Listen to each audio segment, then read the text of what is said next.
আসসালামু আলাইকুম। আজকে আমি বানাচ্ছি মৌচাক বিবিখানা পিঠা।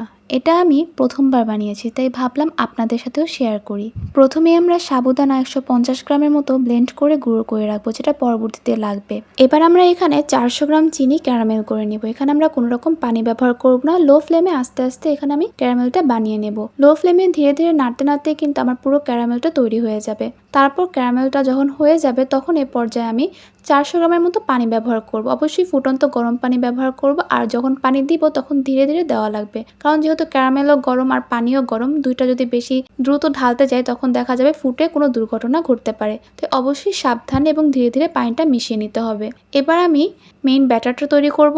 তো প্রথমেই এখানে আমি 3টা ডিম নিয়ে নিয়েছি। এবার ডিমটা হালকা মিক্স করে নেব, খুব বেশি মিক্স করার প্রয়োজন নেই। এবার আমি এখানে প্রায় 1/4 কাপের মতো আমি কনডেন্স মিল্ক ইউজ করব এবং এটা খুব ভালোভাবে ডিমের সাথে মিশিয়ে নেব। তারপর এখানে আমি সেই গুঁড়ো করে রাখা সাবুদানাগুলো দিয়ে দেব এবং সাথে দিয়ে দেব ময়দা। অবশ্যই সাবুদানা এবং ময়দার পরিমাণটা কিন্তু একই হবে, আর দুইটাই আমাদের ভালো করে ছাঁকনির সাহায্যে ছেঁকে দিতে হবে, তাহলে ব্যাটারটা খুব ভালো মসৃণ হবে। এ পর্যায়ে আমি 1 চামচের মতো বেকিং পাউডার এবং 1/2 চামচের মতো বেকিং সোডা দিয়ে নিয়ে ভালোভাবে মিশিয়ে নেব ব্যাটারটা, এবং খুব ভালোভাবে আস্তে আস্তে মিশাতে হবে। তারপর কিছুটা মেশানো হয়ে গেলে আমি এখানে ক্যারামেলটা দিয়ে দেবো, এবং ক্যারামেল দেওয়ার পরে আস্তে আস্তে কিন্তু খুব ভালোভাবে মিশিয়ে ফেলতে হবে, যাতে কোনো ধরনের লাম্পস বা কোনো ধরনের দানা দানা না থাকে।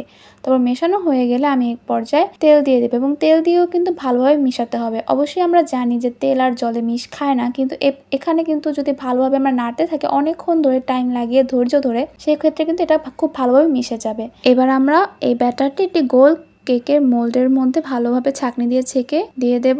এবার যখন আমরা এই পিঠাটি চুলার উপর বসাবো তখন এমনভাবে দিতে হবে যাতে এটা মোটা তলানিযুক্ত কোনো কিছুর উপরে থাকে। আমি এখানে আমাদের বাসায় থাকা রুটি বানানোর যে তাওয়া সেটা ব্যবহার করেছি, এবং তার উপরে একটি হাঁড়ি দিয়ে দিয়েছি এবং সেটার মাঝখানে মোলটা দিয়ে দিয়েছি।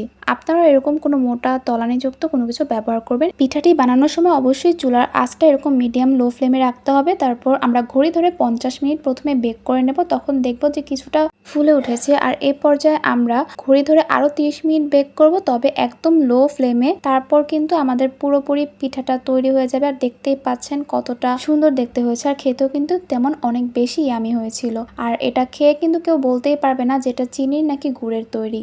আর দেখতেই পাচ্ছেন এখানে কিন্তু আমরা ভেতরে যে কাগজটুকু সেটা উঠিয়ে নিচ্ছি এবং খুব ভালোভাবে কেটে নিচ্ছি। এটা কিন্তু দেখতে কিছুটা মৌচাকের জালির মতো, যার কারণে এটাকে মৌচাক বিবিখানা পিঠা বলা হয়। আশা করি আপনাদের কাছে এই রেসিপিটি খুবই ভালো লাগবে। অবশ্যই আমাকে কমেন্ট করে জানাবেন যে কারা কারা এই মৌচাক বিবিখানা পিঠাটি খেয়েছেন আগে, কারণ আমার জন্য এটা প্রথমবারের মতো ছিল। অবশ্যই আপনাদের কাছে এটা ভালো লাগবে। আসসালামু আলাইকুম, আল্লাহ হাফেজ।